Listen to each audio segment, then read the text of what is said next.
Presented by Aditya Birla Group, taking India to the world. In association with Binani Cement, Indigo, Jaiprakash Power Ventures and Ashnara Peace of Mind. ये है TV 18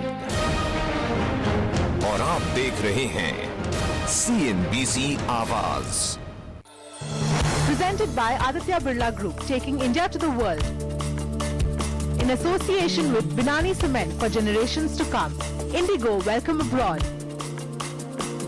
And Jaiprakash Power Ventures, power to do good. Digital outdoor partner DSN. Cafe partner Barista. Print partner Business Standard. Broadcast partner YouTube.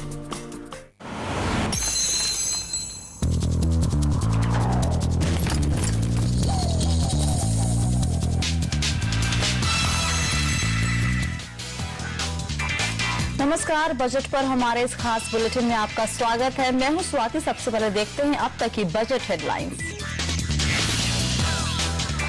Tourism industry की budget में infrastructure का दर्जा देने की मांग। कहा, सर्विस और ट्रांसपोर्ट पर लगने वाले टैक्स सभी राज्यों में एक समान रखे जाएं। क्या है पंजाब के गांवों में लोगों की वित्त मंत्री से उम्मीदें। ड्राइविंग फॉर ग्रोथ में हर्षदा सावंत के साथ करेंगे तरक्की का सफर।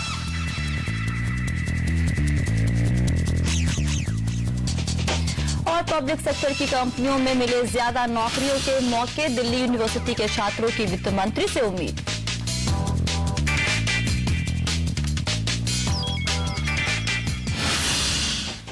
काले धन के मुद्दे पर लगातार बदनाम हो चुकी सरकार बजट में इस तरफ कुछ ठोस कदमों का ऐलान कर सकती है। इसमें 50% टैक्स के साथ काले धन को वापस लाने की छूट मिल सकती है।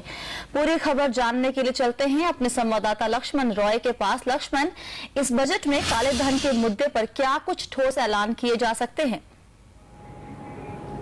देखिए, हमें जो सूत्रों से जानकारी मिले उसके मुताबिक इस बजट में सरकार काले धन के मुद्दे पर एक व्हाइट पेपर जारी कर सकती है और जिसमें काले धन के ऊपर कई सारी जानकारियां सदन के सामने रखी जाएंगी और साथ ही साथ काला धन कैसे वापस लाया जाए और काले धन को ले जाने पर कैसे रोक लगाई जाए, इसके लिए तमाम उपायों का ऐलान किया जा सकता है।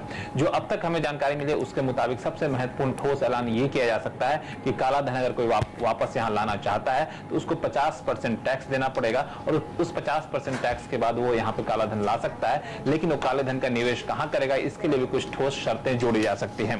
दूसरी महत्वपूर्ण बात यह है कि काला धन बाहर ना जाए, इसके लिए भी कई सारे महत्वपूर्ण ऐलान किए जा सकते हैं, जिसमें वेल्थ टैक्स का दायरा बढ़ाया जा सकता है। उसमें कई सारी नई चीजें शामिल की जा सकती हैं।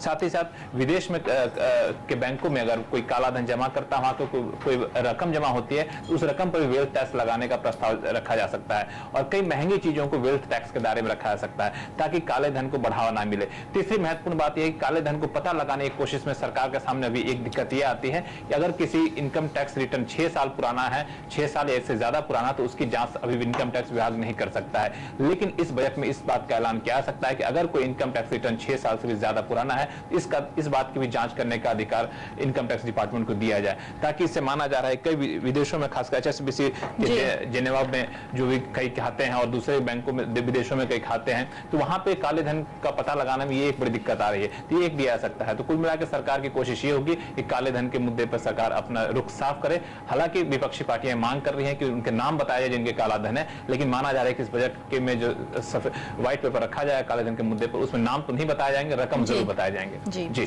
तो इस बार बजट में काला धन वापस लाने के मुद्दे पर कुछ ठोस ऐलान हो सकते हैं। बात करते हैं अब ट्रैवल एंड टूरिज्म इंडस्ट्री की। ट्रैवल एंड टूरिज्म इंडस्ट्री इस बार के बजट में इंडस्ट्री को इंफ्रास्ट्रक्चर का दर्जा देने की मांग कर रही है। इसके अलावा सर्विस और ट्रांसपोर्ट पर लगने वाले टैक्स सभी राज्यों में एक समान रखने की मांग भी उनकी विश लिस्ट में शामिल है।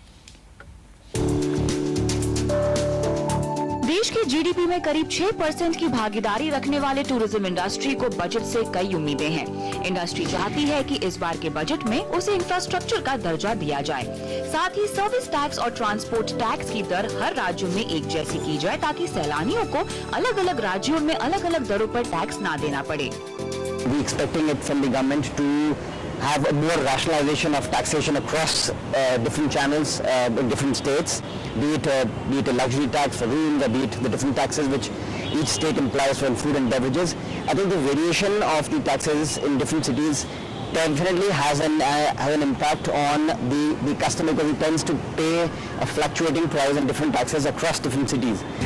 टूरिज्म इंडस्ट्री चाहती है कि घरेलू हवाई सफर को सस्ता बनाया जाए और इसके लिए ATF पर टैक्स कम किया जाए। इसके अलावा टूरिज्म को बढ़ावा देने के लिए अतिथि देवो भव कैंपेन से जुड़े लोगों को ट्रेनिंग देने की भी जरूरत है। अतिथि देवो भव सिर्फ टेलीविजन तक सीमित नहीं रहेगा, उसके लिए ग्राउंड लेवल पे ट्रेनिंग करनी चाहिए हम लोगों को। जैसे हमें एयरपोर्ट्स पे अपने जो भी स्टाफ है उनको काफ़ी ट्रेनिंग दी है। एयरपोर्ट इंटरेक्शन जो है आपका स्टाफ का, सिक्योरिटी स्टाफ का, कस्टम स्टाफ का वर्सेस कस्टमर बहुत ज़्यादा बदला है पिछले 3-4-5 साल में। वही हमको बाकी भी देश में ले जाना है। टूरिज्म इंडस्ट्री को उम्मीद है कि इस बजट में सरकार उन पर ध्यान देगी और होटल्स चेन के लिए लैंड अलॉटमेंट और पब्लिक ट्रांसपोर्ट को बेहतर बनाने की कोशिश होगी। इंडस्ट्री के मुताबिक कॉमनवेल्थ गेम्स और फॉर्मूला 1 रेस जैसे सफल आयोजनों ने टूरिज्म इंडस्ट्री को एक नई पहचान दी है। अब इस पहचान को और मजबूत करने की जरूरत है। श्रीमी चौधरी, दिल्ली। महंगाई की मार ने आम आदमी के घर के बजट को हिला कर रख दिया है। खाने पीने की चीजों से लेकर ट्रांसपोर्ट और एजुकेशन तक महंगाई की चपेट में है। किसी गृहिणी के लिए आज के खर्च और भविष्य के लिए बचत में तालमेल रखना मुश्किल हो रहा है। आइए देखते हैं कि आने वाले बजट के लिए क्या है वित्त मंत्री के लिए एक होम मेकर का सुझाव।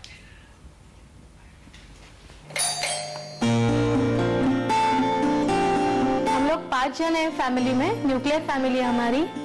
मैं, मेरे हस्बैंड, उनकी माताजी हमारे साथ रहते, मेरी सासू माँ, और हमारी 2 बेटियां हैं। एक 4th स्टैंडर्ड में पढ़ती है और एक 1st स्टैंडर्ड में है। मैं प्रीवियसली जॉब तो करती थी, लेकिन अभी मैंने बच्चों की पढ़ाई के लिए और सब पूरे घर को संभालूं ये सोच के मैंने जॉब रिजाइन कर दिया। अभी मैं घर से ही ऑपरेट करती हूँ। आरती पाठारे तस्वीर है उस मिडिल क्लास होम मेकर की जो हर महीने अपने बजट को संभालने की कसरत किए जा रही है। पिछले 1 साल में पेट्रोल, डीजल, सब्जी, तरकारी, ट्रांसपोर्टेशन यानी घर चलाने के लिए हर जरूरी चीज के दाम आसमान छूने लगे हैं। संविदा 2 साल पहले जैसे हम लोग सोचते थे कि बजट आ गया तो एक ही बार सब चीजों के भाव जो है एक ही बार बढ़ के स्टेबल होने वाले हैं, लेकिन अभी ऐसे नहीं हो रहा है। अभी तो पेट्रोल के भाव जैसे ही बढ़ेंगे हर 2 दिन बाद कुछ ना कुछ बढ़ते ही जा रहे हैं। हम लोग ये महीने में सोचते हैं ये मेरा बजट है, ये मैं कैलकुलेट करके ले लूं, मे बी नेक्स्ट मंथ में वही बजट में से मैं रन नहीं कर पाऊंगी। पिछले 1 साल में जिस चीज ने आरती को सबसे ज्यादा परेशान किया है वो है गैस के दाम। पिछले बजट से अब तक गैस के दाम करीब 50 रुपए प्रति सिलेंडर तक बढ़ चुके हैं। खाने के तेल के दामों में भी 15 रुपए तक की बढ़ोतरी हुई है।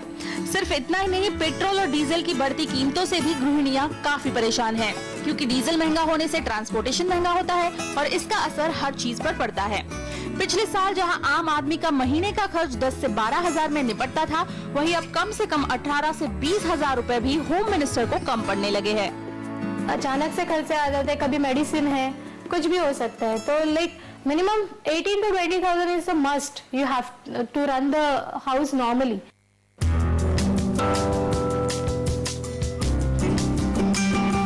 चावल कैसे दिया बासमती?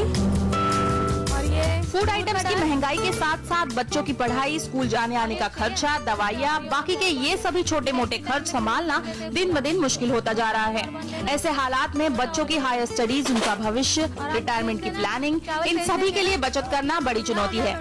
आरती जैसी घरेलू महिलाएं आने वाले बजट से काफी उम्मीदें लगाए बैठी है। नहीं लेने का, पैसा ले लो। मेरी तो सरकार से एक ही रिक्वेस्ट है कि पेट्रोल के भाव कम से कम पेट्रोल के भाव मेंटेन रखो साल भर, तो जो भी महंगाई है उससे हम लोग कोप अप करने की कोशिश कर लेंगे। कल्पिता पारकर, मुंबई।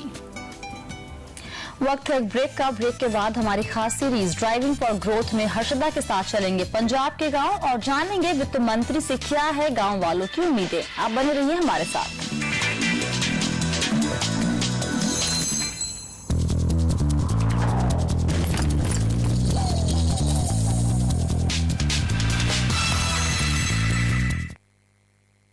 कश्मीर से कन्याकुमारी तक एक सोच,